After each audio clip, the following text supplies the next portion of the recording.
I was somehow lucky enough to receive an invitation to the Dawntrail Media Tour, where I was given the opportunity to test out the level 100 iterations of all 21 of the game's jobs. In order to make sure you can get all the information you want quickly, I've sectioned each of my Media Tour videos into 3 sections. Firstly comes the changes and additions, including tooltips. Then I will talk more in depth on how I feel about the jobs. It's here that I'll talk about the various little bits and pieces that I tested, how this will shift their playstyle, and give you a bit of a primer of exactly what to expect going into the next expansion. Lastly, at the end of the video, I will have a full list of the jobs tooltips from the Media Tour build, including traits. Do please bear in mind that what I played was a development build, and it's totally subject to change, especially potencies, so don't take this as a final product, but it can be very useful to see intention and direction from the developers.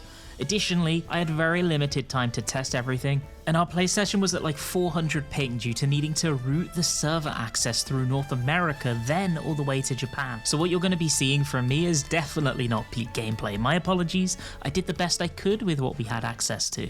Gear Skogul has changed in both its function and cooldown. It is now a 60-second cooldown, gaining 20 potency, going from 260 to 280, and it also has the secondary effect of entering you into Life of the Dragon. Now Mirage Dives are completely unlinked from Life of the Dragon, and all you need to do is press Gear Skogul. Once you enter Life of the Dragon, it now has a 20-second duration rather than the previous 30. Life of the Dragon also has the added passive trait of increasing your damage dealt by 15% for its entire duration. You also gain 3 stacks of Nostrand ready, and you can use them as and when you want within the next 20 seconds. The second hit in your basic GCD combo has been upgraded. Vorpal Thrust becomes Lance Barrage, and Disembowel becomes Spiral Blow. The 5th and final hit of both of your GCD combos has been altered as well.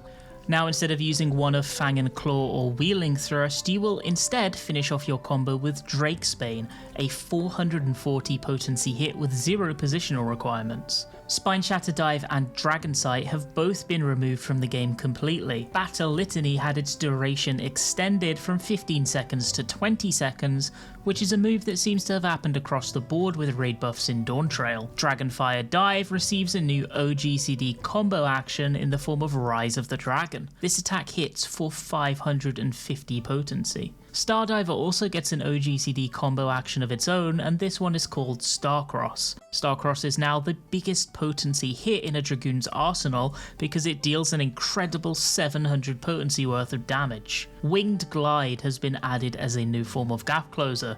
This is a 60-second OGCD gap closer which has no damage associated with it, and you can hold up to 2 charges of it. As a little aside note, this states that it can be used to jump to enemies, whereas Thunderclap states enemies or party members. Honestly, hopefully this gets adjusted. They also got a number of GCD potency buffs to bring their damage in line with the upgrades that other jobs have received. Feint has been extended from 10 seconds to 15 in duration, and Second Wind has had its healing potential buffed by its potency increasing all the way to 800. Some of the potency changes are kind of interesting actually. For example, Heaven's Thrust has technically been nerfed a little bit because originally it was 480 potency and now it is 440 potency, which brings it in line with Drakesbane, meaning that in Dawntrail there is no categoric best use of Life Surge. Drakesbane and Heaven's Thrust are considered fairly equal to one another. You'll also notice in the trait I brought up a little bit ago that the potencies looked, well, concerningly low. This is because you can fail combos for attacks like Wheeling Thrust and Fang and Claw now by pressing them out of order. They are always available. Previously that was impossible and they only were available when you were going into that 4th hit of the combo. I've put the updated tooltips for your 4th combo hits here just for a moment for comparison's sake. It feels weird that for this huge list of changes I've just rolled off, in terms of the way Dragoon feels, it's not changed at all. The 2-minute windows still have pretty equitable numbers of button presses as they did before.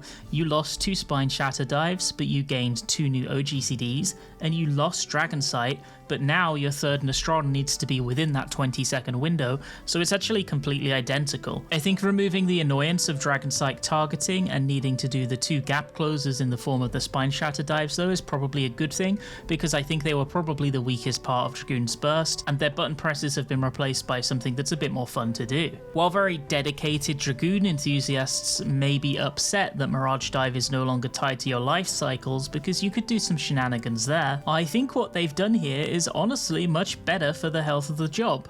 No longer is your Dragoon going to cry in Ultimate because you pressed a phase too quickly, making him lose a jump and misalign his burst. Now the job just works. While Square Enix may have removed Dragon Sight, they didn't remove its damage either, so Dragoon isn't getting weaker comparatively. Dragoon can finally cast Dragon Sight on themselves by simply entering Life of the Dragon, and they receive the full 15% buff, instead of previously getting a 10% buff under Dragon Sight and 5% for their partner. This time there's no more sharing. The new animations are all really good, and if it counts for anything, Dragoon was actually in the top 3 jobs at the media tour that I was just having way too much fun hitting a dummy on, and I spent way too long messing around with them because they were just so enjoyable. As someone who really liked Endwalker Dragoon, this scratches the exact same itch perfectly, and I'm actually a really big fan of this new adjusted iteration. Thank you so much for watching, and I hope you have a fantastic rest of your day. Let me know if you have any questions and I'll do my best to answer them in the comment section.